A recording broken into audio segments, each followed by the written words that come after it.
Hello, everyone. Thank you so much for joining. It's such a pleasure to have you here for our February community meeting. I am Michelle Stewart, Executive Director with Western Resilience Center, and it's really a pleasure to convene today's timely discussion on snowpack, runoff forecast, and drought outlook. Combination of record high temperatures and low snowpack have all of us worried this year, and I want to thank all of you, our speakers and attendees, for choosing to be here today. The goal of this meeting is to connect knowledge to action by deepening your understanding of water availability, use, and variability in our basin, and how water use decisions relate to natural resource conditions so that we can all better adapt to and mitigate impacts. Western Resilience Center was established as a nonprofit in 2009, and we are guided by the mission to serve as a leader, resource, and catalyst for building a sustainable and resilient Yampa Valley region. These topic-focused monthly community meetings are designed to convene leaders, program partners, and community members for presentations and discussions on key issues and initiatives so that we can learn together, ask questions, connect, and find ways to meaningfully contribute to the sustainable and resilient future that we need. We have a very incredible lineup of speakers today, as well as a record number of registered attendees for this meeting. I had us at 123 just before we launched the meeting. And I will say we only get to those numbers usually when we're hosting candidate forums. So I think that is a strong reflection of how salient water change is to all of us here in the basin, especially in a year like this one. In a moment, I'm going to transition the floor to Jayla Poppleton, Western Resilience Center's Resilient Water and Watersheds Director, who will be introducing our speakers today and moderating the discussion. But before I shift the floor over to Jayla, I'll briefly mention that today's meeting is recorded. The recording will be available after the meeting on Western Resilience Center's YouTube channel, and all registered attendees will receive an email with a link to the recording when it is available to be shared. I will also say I've had a record number of people reaching out to say, could you please send me the recording? So again, super salient discussion, and thank you all for being here. Today's meeting is 1 hour, and it will really center around our speaker presentations, and we should have 10 to 15 minutes at the end for a Q&A. So please, as speakers are speaking, do list your questions in the chat. And then following, when all of our speakers are done with their comments, then we will read the questions. All attendees are also welcome to share resources that are relevant to the discussion at hand, in addition to questions. But please know that Western Resilience Center does reserve the right to remove content if needed, though I doubt that's going to be at issue today. So please do remember to keep your microphones on mute, and really looking forward to the discussion. At this time, it's my pleasure to turn the floor over to you, Jayla. Great. Thanks so much, Michelle. And thanks to everyone for joining us here today for this important conversation. It's my pleasure to have the opportunity to facilitate the discussion today. I think everyone here understands that our water supply in the Yampa Basin and across Colorado more broadly is driven by our snowpack. And when you live in the high country and you see as much bare ground as we do, it doesn't take an expert to infer that the outlook is grim. It's been widely reported at this point that our statewide snowpack is at a historic low based on records dating to 1987, when our automated measurement system of SNOTEL or snow telemetry stations, of which there are now more than 100 located across the state, first came online. Earlier this week, our state climatologist, Russ Shoemaker, also reported that no part of the state is doing well. Rather, we're in a snow drought.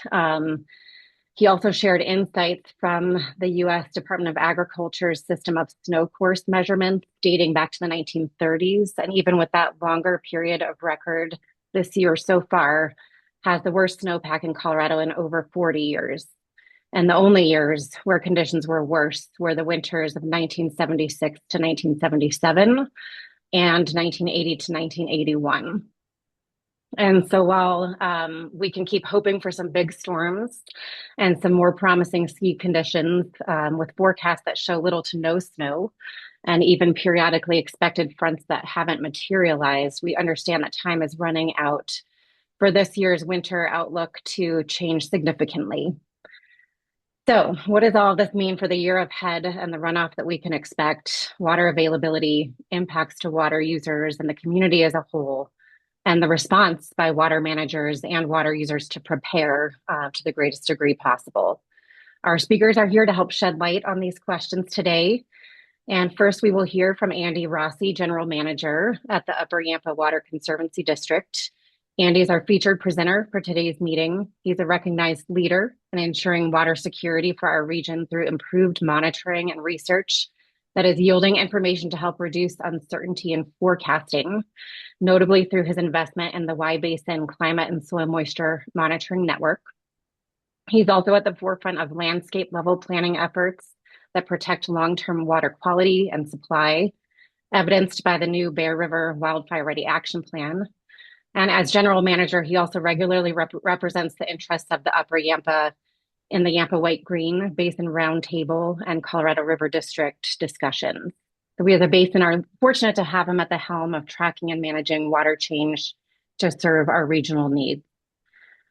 A little bit about the Upper Yampa Water Conservancy District as an entity. They operate and own both Yamcolo and Stagecoach reservoirs, capturing snowmelt that serves as a year-round water supply for agriculture, industrial, municipal, and other beneficial uses, including hydropower production. And in addition to safely maintaining and operating those district facilities, the district promotes healthy reservoirs, streams, and watersheds within the district. A notable example is that since 2012, the district has partnered with the Colorado Water Trust to coordinate environmental flow releases out of Stagecoach. So Andy's going to share updates on the current snowpack, runoff forecast, and drought outlook, how this year may shape up for reservoir storage and operations, and how the Upper Yampa Water Conservancy District is preparing, and what levers are even available to address drought conditions, and what impacts the community might expect to see. Then following Andy, we'll hear from additional guest presenters, including Julie Baxter, the Water Resources Manager for the City of Steamboat Springs, who will discuss potential impacts to municipal water supply and summer recreational flows through town, as well as potential impact actions that the city is prepared to take in the event of a significant drought year. We'll also hear from Aaron Light, who is the Division 6 engineer for the Division of Water Resources, who will discuss potential impacts of a probable drought year to water users and the division's approach to prepare for water administration in a significant drought year, and any suggestions she may be able to offer to help water users prepare. And then finally, we'll hear from Jay Fetcher, a longtime rancher in the Elk River watershed and citizen scientist, followed by Tyler Snyder, a rancher in the Upper Bear watershed, to share how ranchers are looking at snowpack conditions and forecasts and preparing for the year ahead, and what options or management decisions might be under consideration as the spring approaches. And then in addition, Jay will touch on the long history of Fetcher Ranch snow survey measurements and how this year compares. With that, we hope to have time for questions at the end, as Michelle noted, but we also encourage you to type any questions you have into the chat as we go, and we'll do our best to address them during the discussion. So with that, let's turn things over to Andy and get started. Andy, if you want to go ahead and share your screen, the floor is yours. Great. Thank you very much, Jayla and Michelle and everyone else at the Western Resilience. Glad to be here. Just give me a couple moments here to get everything set up and we'll be underway. Let's see.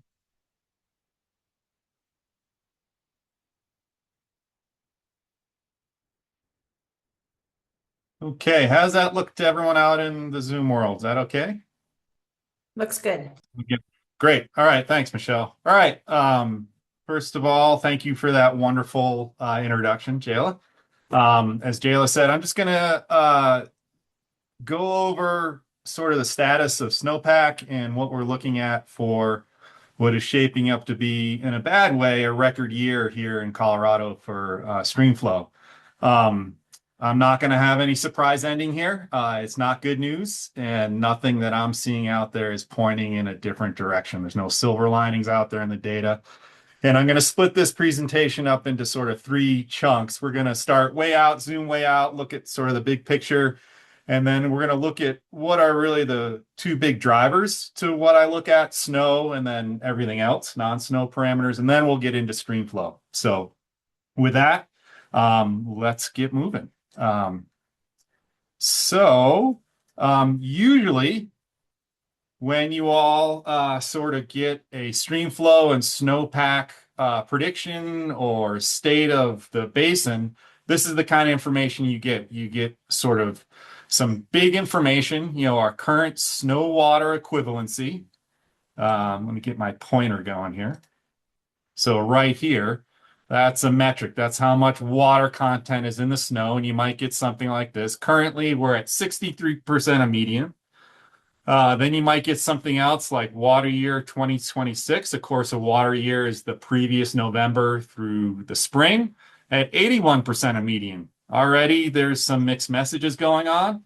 And then you probably get, okay, we're at 86% of median reservoir storage. So if you just take this sort of big, broad picture information, man, I don't know what that means. And I would not be surprised if most people in the basin looking at that real, summary information have really a good sense of what our basin snowpack and upcoming stream flow looks like. So if you take some, deeper dives just from, say, the executive summary of an NRCS or a NOAA or USDA, snowpack and streamflow prediction, you'll get something like this. The snowpack is well below normal, and our median is 1991 to 2020. That's a good piece of information to remember. Again, the precipitation is pretty high, but what's driving that really was December. We had really good precipitation. Remember, it's both liquid and solid precipitation together. But most of that in December came in as rain because we were about 9 degrees Fahrenheit warmer statewide. So that's significant. Still, if you were to get this sort of executive summary, this is sort of a common newspaper article you would get with all these information.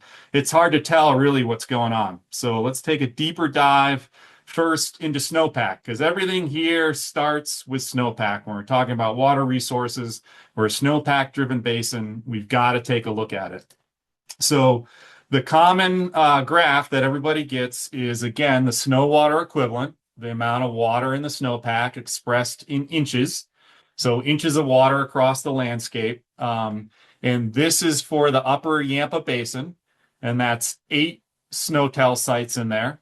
And what you have on here is a bit of a messy graph. And, engineers and scientists, we love these things. This is awesome. We love putting these together and throwing them out in the public and making people utterly confused. So let's just start with some basics. When you hear that 65 to 70% of median, this was back on the 5th, that's these red circles that we're looking at. This black line is our current state of the snowpack.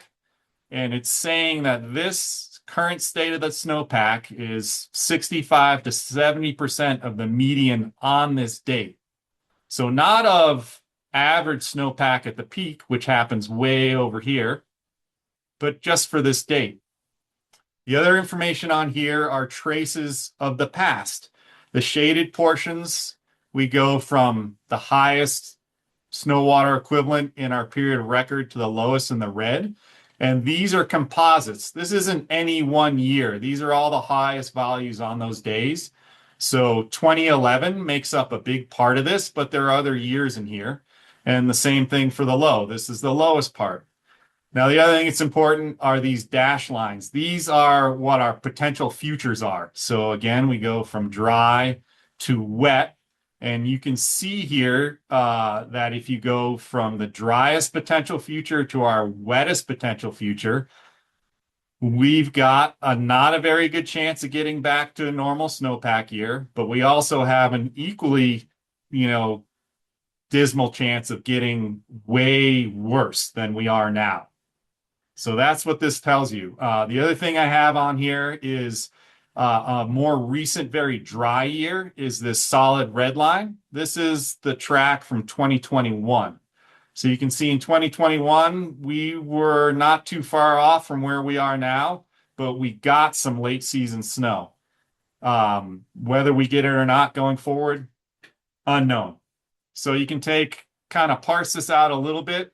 If we want to look a little deeper into these 8 sites around the basin, you come up with a table like this.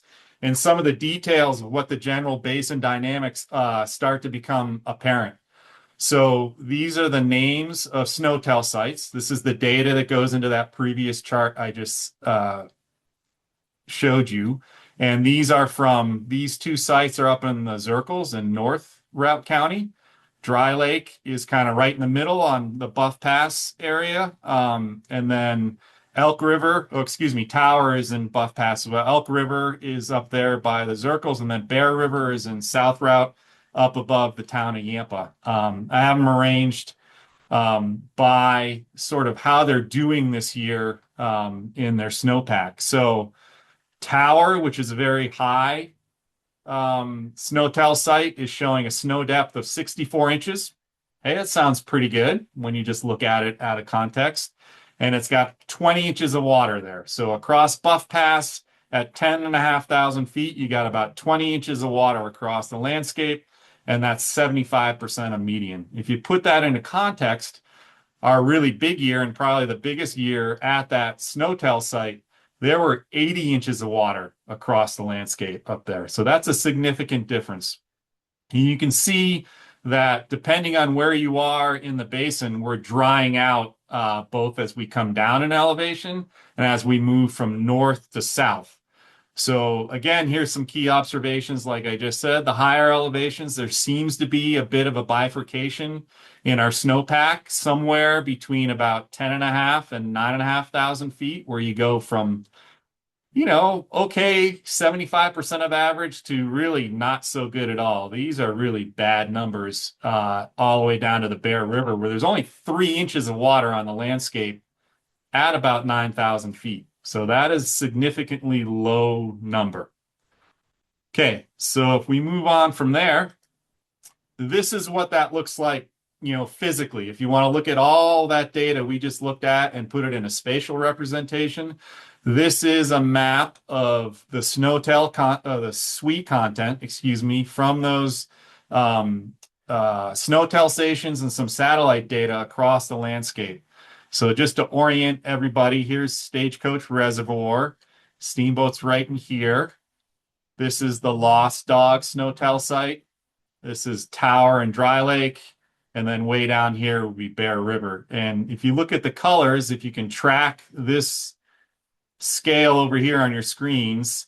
So down here, if you look at this light blue to gray, this is under 4 inches right here of snow water equivalent. So everything between sort of this elevation where my cursor is above Lake Catamount there, out to Hayden, has less than 4 inches of snow. Everything else is dry. There's nothing. And if you were really to try to kind of think about, is there much water content in this general area? No, this isn't anything significant we would ever plan on seeing to show up in a significant way in our rivers and streams. So really what you're looking at is like everything from about the Dry Lake Snowtail site, which you remember is fairly high, and up is where our water content is this year. Again, if you just look at this out of context, the Zirkles, the spine right along the Continental Divide, it looks not too bad. It's kind of wet. It's 30 inches of water up there in some places. But if you kind of take a look at it this way, I hope this all comes through in the way I've done this, but what this is a snow water equivalent rank from 1982 to 2026. This is that Zirkle area right here. And if you look at the scale, this is a record low snowpack in northwestern Colorado dating back to 1982. We've never seen anything this dry. So that's really significant. So what that's telling you is that our main driver to stream flows just isn't there this year. It's non-existent. We're going to get some stream flow, but everything is stacked up against us to have any sort of significant input into our hydrology from snow. It's just not there right now. So what else is out there? If the snow doesn't look good, maybe there's something else that gives us a glimmer of hope. And you might think about, temperatures. Maybe it was really cold. Maybe we had a lot of rain and there's a lot of water content in the soil. Well, let's take a look into that and see how we're really doing. First thing we're going to look at, if you remember that December about 9 degrees Fahrenheit above normal. This is the state temperature record for the last 3 months, November for January. And again, you can see this is record low on the scale. Most of the state, including up in our neck of the woods here, all this, these are record high temperatures across the entire state. So what you're hearing from these reports and from the executive summaries is true. There really was no real standard winter temperatures out there whatsoever.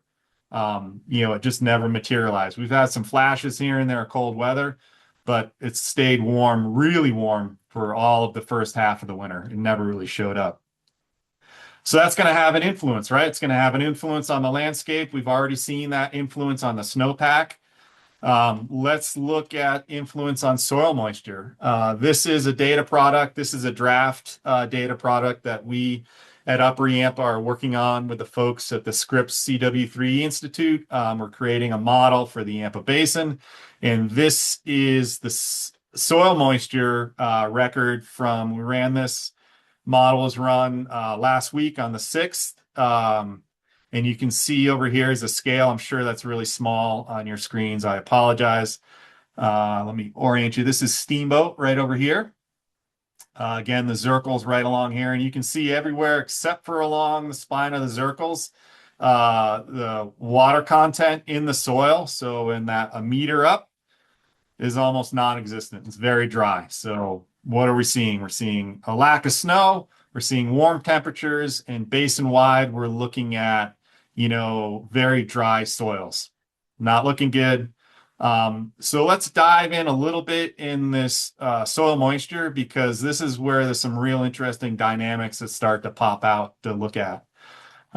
So first of all, just to let you all know what we've been doing, as Jayla mentioned, this wide basin soil moisture monitoring network on this side of your screen here. This is a map of where they are. The triangles are the existing soil moisture stations that have been installed over the last 3 years. And then you can also see where the snowtail sites are. So this is where we've been working to get this coverage across the basin.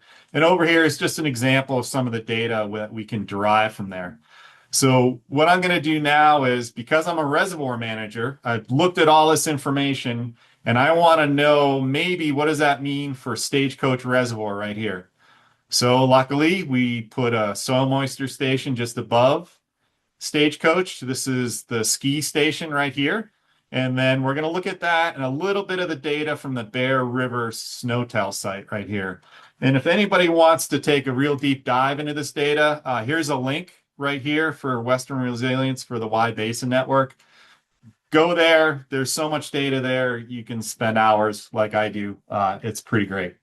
So first thing we're going to do is, this is a big data dump presentation right in front of you. So this is the data from the C3 ski station, as I said. This is the oldest station. It's been running since 2023. And when you first pull up the data from this, your reaction should be confused. This is utter chaos.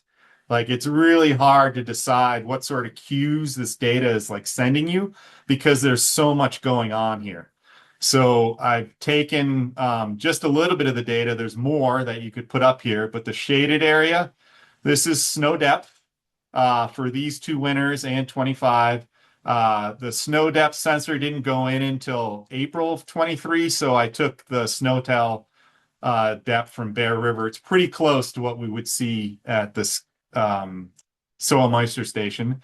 The green traces here, these guys are all the upper level of the soil moisture horizon. That's from the surface down to about 2 meters. So it's down about, or 0.2 meters. That's about 8 inches. And then these brown traces, these are lower soil moisture horizons. That's half a meter down to a meter. And then this is the inflow into Stagecoach, this blue line.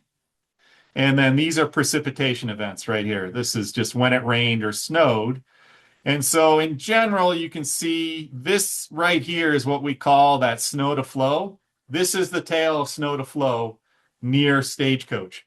It's chaotic, it's super dynamic, and it's hard to tell what's going on. In general, what you could derive from this mess is we've got kind of a downward trend going on in some of these metrics, except especially snow depth. So let's parse this out a little bit and take a look, see if we can like pick up on some cues here that the soil moisture is telling us. So if we remove some of the data and just look at the top level of the soil down to about 8 inches, first thing that I look at is we've got some peaks happening right here. So you see a very distinct peak in the soil moisture. And if you look at the dates there, those peaks are all happening at least in what are somewhat normal years in 23 and 24. Those are happening. This happens to be May 17th, and this was May 20th. So if you think about it, what does, runoff mean to you specifically as a water user? If you're an irrigator in South Routt County, this is that period between Mother's Day and Memorial Day when everybody turns on the irrigation, right? So our agricultural producers are actually reacting to a physical state. Right there, that peak in soil moisture has come and is starting to rapidly decline, especially in the upper horizon of the soil when they start to apply most of their irrigation. So that's something to note. And you can see last year that sort of disappeared. And now this year, we're not there yet, but we've kind of got a bunch of chaos. That's not great. The other thing you can look at here also is we're starting to develop some signature behaviors between different years. If you look at 23 and 25, this is the overwinter sort of soil moisture right here. You can see they head to sort of a steady state and stay there for most of the winter. And then springtime, they lock up. In the summer, you can see soil moisture at the near surface responding to, this is rain, basically is what's happening. But also in 24, if you think about that, that's when it was really hot in July and August. You can see the top is starting to dry out. So this is telling me that what we saw out there on the landscape is being reflected in the data that we're collecting. We're going to go a little bit deeper. So this right here is that bottom horizons. This is so from half a meter down, that's about 20 inches, to a meter down, that's about 40 inches. And again, you can see those distinct peaks. They're all happening when we expect, but also we're starting to see a much different character in the deep soil over the winter right here. What we used to think was happening is sort of what happened here in 2023. You'd go through the summer, you'd have a peak in soil moisture down deep. It would start to drop and then sort of gradually over the summer hit a steady state and remain at that through the winter and then catch back up as runoff happens. So there's two things that jump out here. One, in what was a pretty good runoff year, the peak in soil moisture and the peak in the inflow into Stagecoach are pretty close. All of a sudden, we're drying out. We're seeing the peak in river flow happen well before the peak in soil moisture. So our soil moisture is taking a while to fill up before it hits a peak, and we might have that happening after peak runoff in the general area. And you can see here last year wasn't even close. The other thing that's interesting here, this is the deep soil moisture state, and this is what we think of what drives base flow and late season flows. So it's percolated down into the soil. It's sitting there. It takes a longer time to travel from that soil horizon and show up in our rivers and streams. And so you've got, again, some different behaviors going on. So if you look here, this is what we might think of what usually happens. We've got a slow drying, and then we hit sort of a steady state. Now, these steady states happen, and let's pick, say, 18% soil moisture and 10% for those two. That's happening in November. Step forward another year, you can see kind of a slow one for the deepest part, but look at this. This is a dramatically quicker drying, about 20 inches down. And if you look to see when they hit those same periods, this right here is happening a month earlier. This is in October. And this actually happened for that 20 inches down in September. So we've marched November, September, October. And then you see that dynamic exacerbating and accelerating here for this past summer. Real steep decline, very steep for the lower one. And these guys are drying out to those same steady states in August. So that is significantly different. That is a big shift. And then, if you want to go back, I'm just going to go back a couple slides. If you look at this right here in the upper zone, we've actually seen some drying over this winter. So it tried to seek that steady state, but over the last 2 months, our upper horizon of our soil has been drying out significantly. Okay, so how do we take everything we just talked about, snow and everything else, and kind of aggregate it in a metric of what we're seeing out there? This is sort of a newer data product out of University of Arizona that's presented by Colorado State also. And this is what's called terrestrial water storage. This is the sum of soil moisture that we were just talking about, surface water, so rivers, streams, reservoirs, lakes, groundwater, a deeper groundwater if we happen to have it, and snow. And this is in a period of record reference from 1980 to present. Again, doesn't look good. We're right down here at all-time lows for all of Northwest Colorado. These areas where you're seeing some green right here, this is Pikes Peak Wilderness. So that's a 14er with some reservoirs.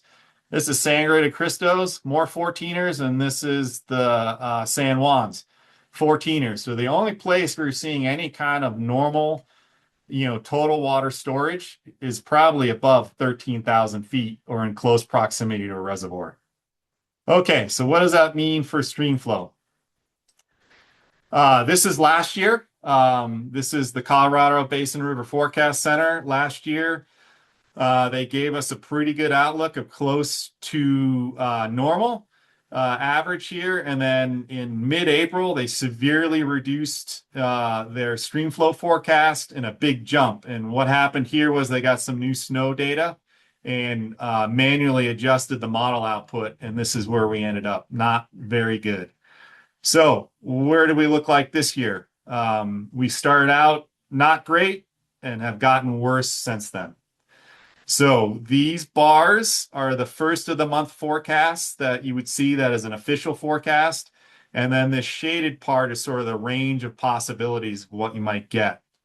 Over here, this is the trace of the last 6 years of what happened for the water supply for the Yampa at Steamboat Springs. That's what we're looking at here. And I left off the years because one of the things we try to do is we take all this data, and what you don't get is, you're left up to yourselves, like, what does that really mean to me? What was my lived experience during these certain years?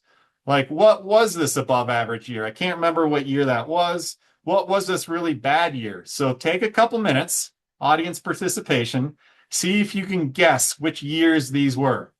So worst to best, and you can see we're about evenly split. We had 3 that were average or above and 3 that were below in the last 6 years. Pretty standard split. Okay, you guys got your guesses? You ready? Here you go. So did you guess right? Did you guys remember that 2021 was really dry? And last year was also very dry, and that 23 and 24, these were all pretty good years. So, and it's going to depend who you are, like how you can relate to this, stream flow forecast. We were talking about this here at Upper Yampa with the staff yesterday, and one of our staff members says, "Oh yeah, I remember 2023. That's when a fox jumped over my fence and ate all our ducks." So those kinds of personal experiences is how you can kind of hope to calibrate. And it's going to change. If you're a rafter or a fisherman, you may have one way to calibrate it. If you're an agricultural producer, you've got another way. So it's important to try to remember what your lived experience was to what this is. Okay. This is the last really complex slide. This is the way we look across the basin. This comes from the NRCS. right here. This is the February 1 official stream forecast. This is what you look at. This is a graph that only an engineer can really love. This is beautiful. I love this thing. It's amazing. You look at it and it's way too complex. So let's go through it. The instructions of how to read it are over here, but I'll walk you through it. So these are forecasts for different points in the Yampa River Basin. We've got Yampa River forecast points. We've got Elk River, Elk Head. We've got Lower Yampa River down near Maybell. Then, of course, the Little Snake, which is tributary to the Yampa down lower, is also important. And they put the White River in here also because all this is eventually draining into the Green River. So these shaded sort of rainbow bars are an estimate of how much flow we're going to get at each one of those points. So let's take the Yampa at Stagecoach. This is the one I'm interested in to try to fill a reservoir. So our average, this is our green right here. So over 35 years, they tell us how many years they've been recording this. This is our median, 32,000 acre feet. And now we have an estimate, a forecast that ranges from, we have 90% chance of getting 8.7 thousand acre feet, and we have a 5 to 10% chance of getting 24,000 acre feet. So if you see this, nowhere in their forecast do they say we are anywhere near experiencing average stream flow. Not even close. And if you look down through here, it's varying degrees of dry. The only system that has any small chance of getting close to normal stream flow would be these points on the Little Snake right here. And so to kind of orient you also, right here is the 50% chance of what we're going to get. So the Yampa at Stagecoach, we have a 50% chance of getting 14,000 acre feet inflow. So that's right here. And that is 44% of median.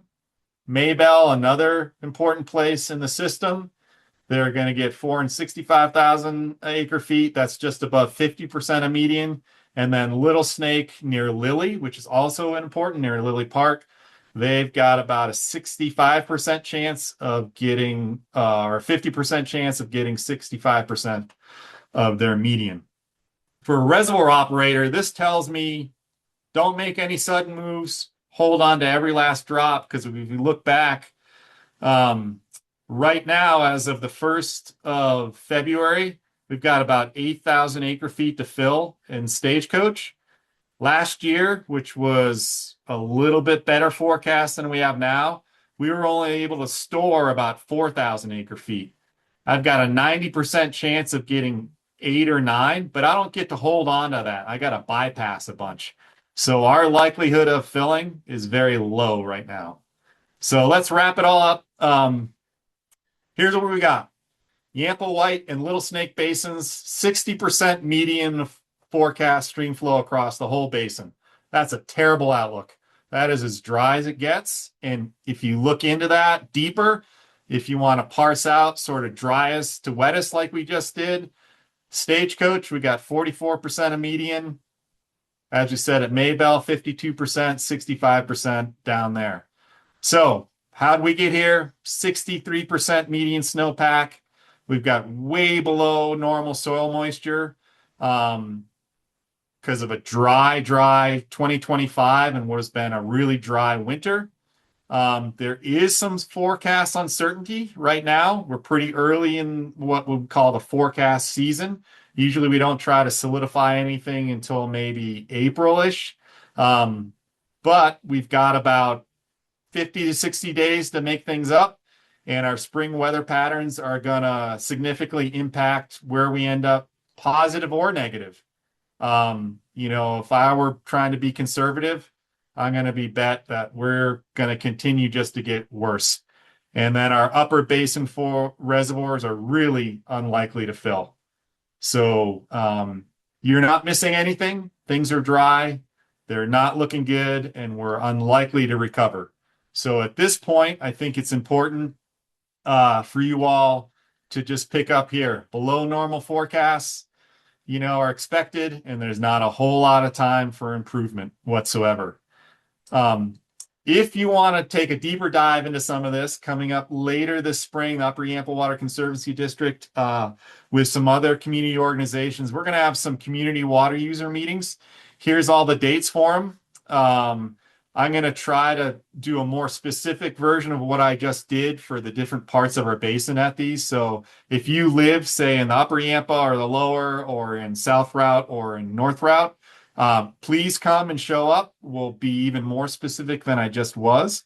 And really, the thought I want to leave with you is our drought response plans right now are hold on to every last drop, plan for a record dry year.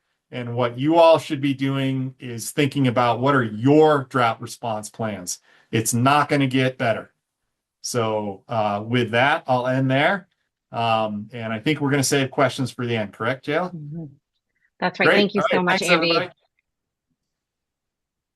Thank you for sharing all of that really important information, and wish it was better news. But let's move on to Julie to hear how she's thinking about these issues from the city perspective.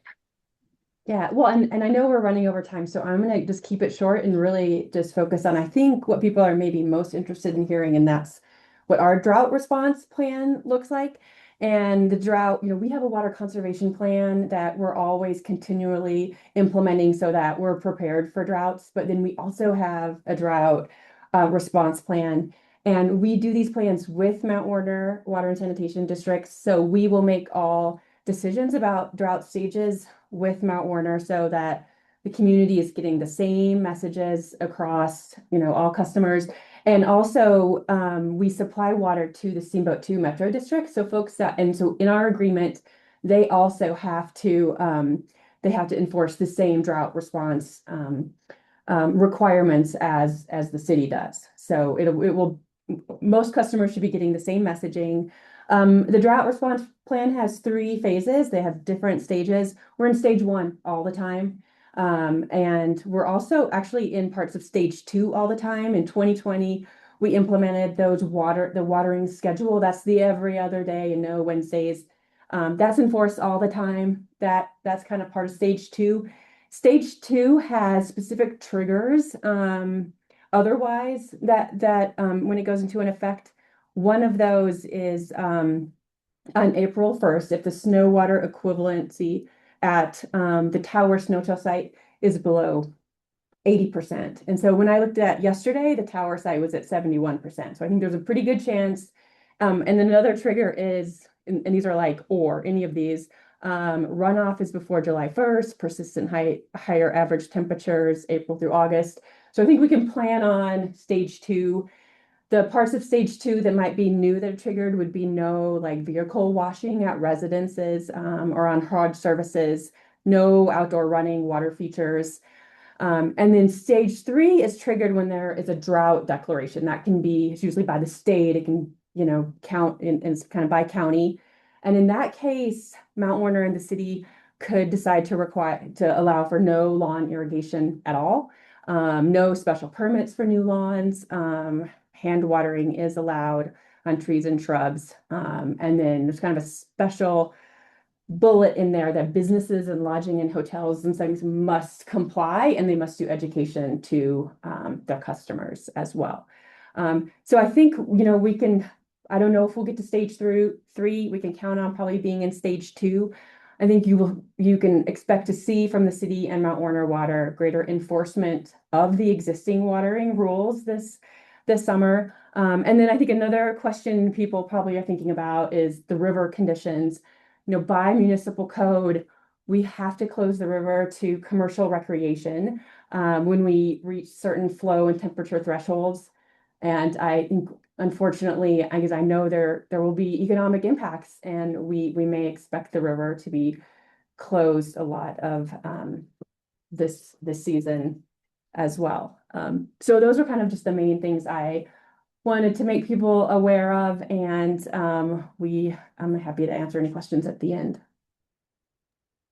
Okay, thanks so much for all of those details, Julie. Let's move over to Erin, and if you have any questions that you want to pop in the chat, please go ahead and do so.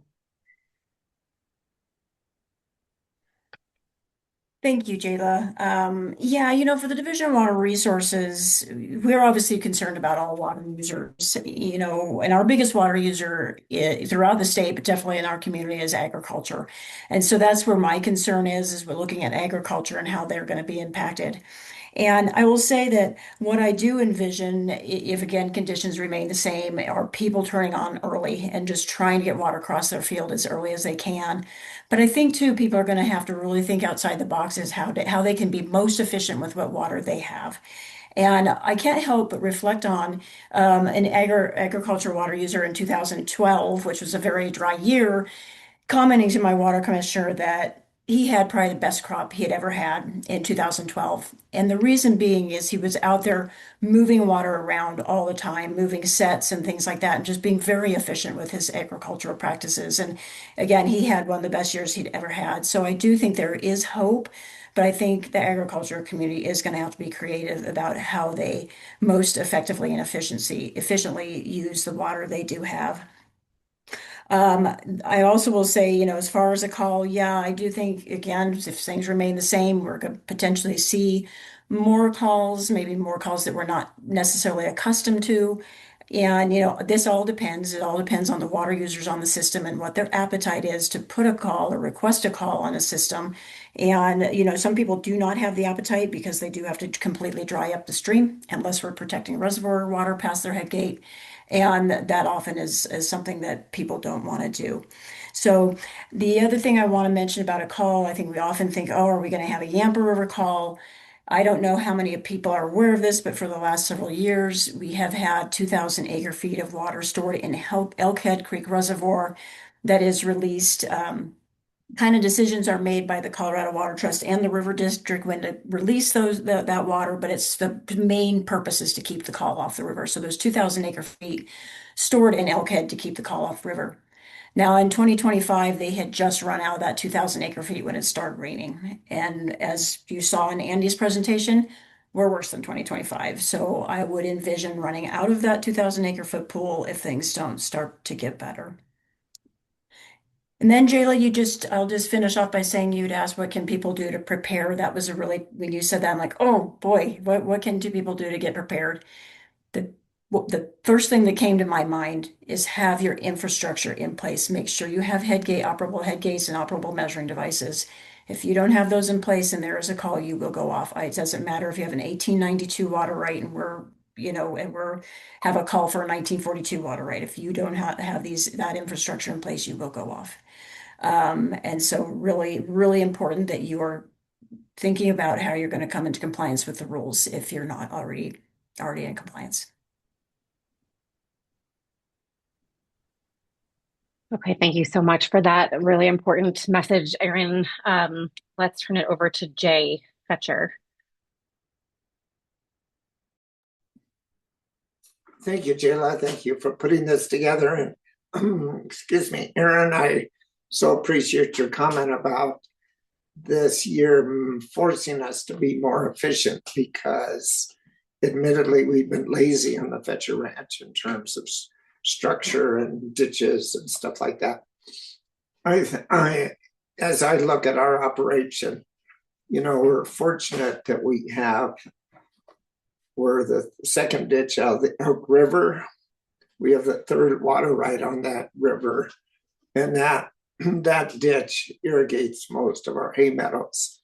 We do have 9 other rights out of small creeks, Hunts Peak Basin and our Clark Ranch, and I think those are going to be a real challenge to use, but they're not quite as important agriculturally as the river as the right out of the Elk River in terms of production.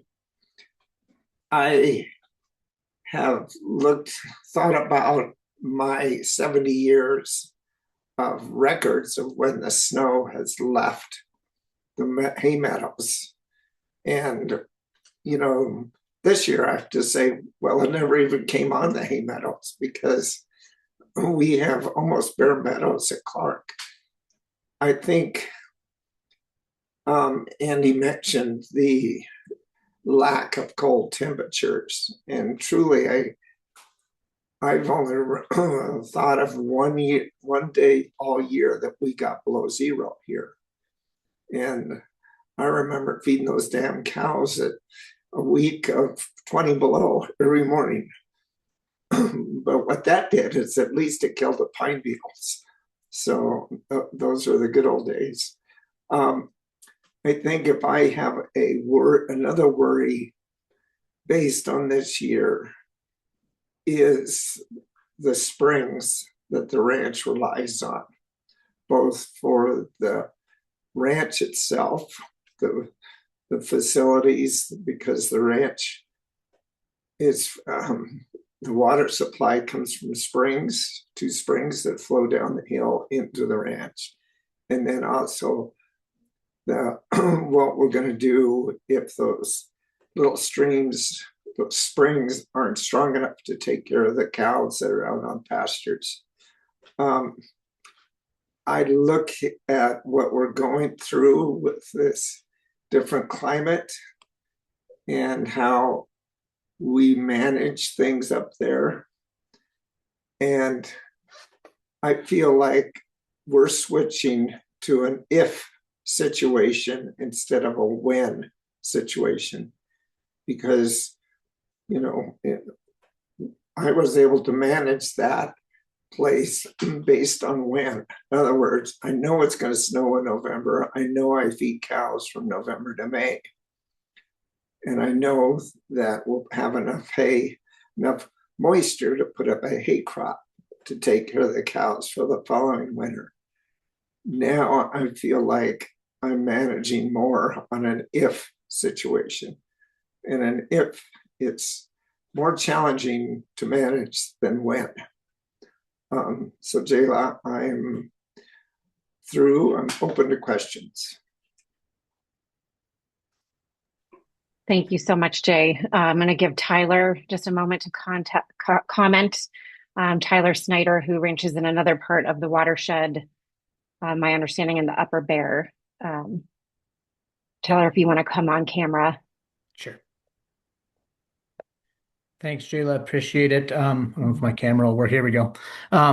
So I guess I'll start with a little story. 1976, on January 18th, it was Larry Purrier's birthday, and he and John Shalness rode to Black Mandel Lake with horses. We did the same thing this year, 50 years later. So we're in a 50-year drought. That's nothing I wanted to go tell my grandkids I had to do. It's hard for ag producers. In 1976, there was 18% hay crops compared to normal here. So what are we doing? We're kind of looking at, do we concentrate our water to one field?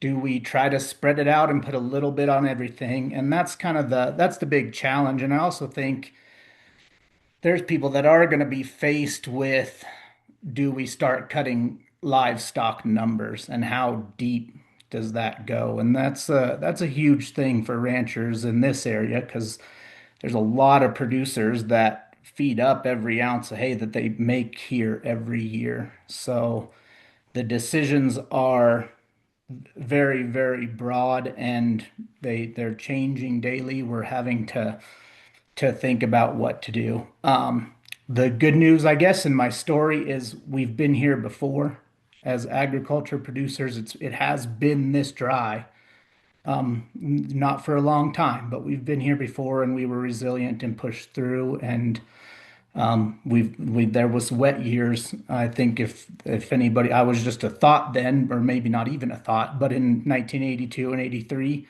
they were probably extremely wet years that you hear about. So I'm confident we'll get through it and see better times, but we're really kind of screwing down and trying to narrow in on how do we manage the resources this year. And I think it's just going to come down to that. You're going to be managing less opportunity. I'm going to say that we have, if it turned to 60 degrees today, we probably have 2 weeks of decent irrigatable water if we're lucky, and then it's gone. So not very good, but we'll push through. A little concerned about wildfires this year, as we saw some here very close to us with the Crow Show fire last year. And so we're going to be watching that and making plans for managing those things. So I think that's all I have. It's not very good. Sorry. Well, thank you so much, Tyler, for being here with us today. And we certainly feel for the challenges that you face. One of the things that we talked about as an organization when we were rebranding to Western Resilience Center is just how the ranchers of the West are the epitome of resilience. And there's a lot that we can learn from you. I think it's a year to band together as a community more than ever. And really appreciate all the speakers for what you shared with us here today. I know we are almost at time, and I want to call attention to the resources that have been posted to the chat. Everything from Garden in a Box to help residents in an urban landscape transition to a more drought resilient, water-wise landscape appropriate for our conditions, to resources that the Upper Yampa Water Conservancy District has available for supporting what Aaron described and getting those head gates and measuring devices in place.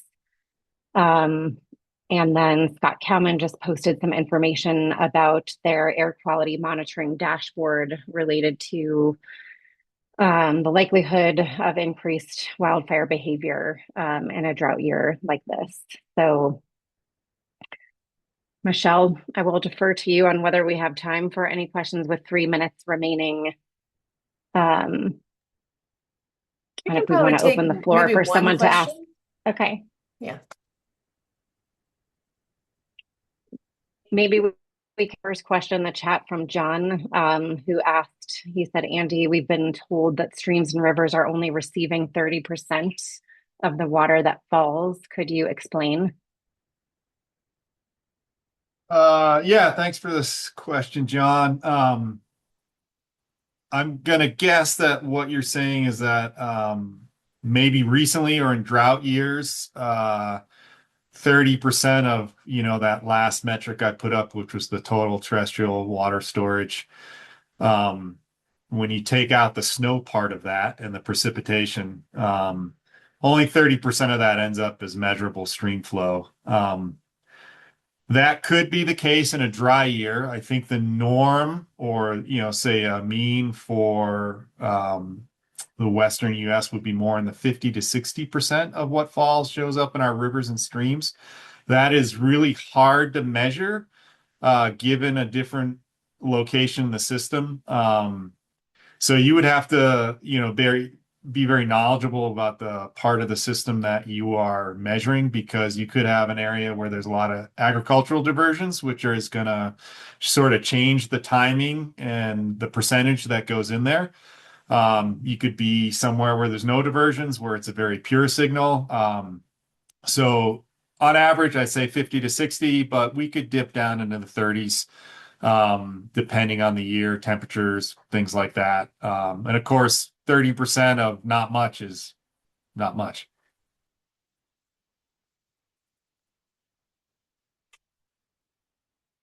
Okay, does anyone have? Okay.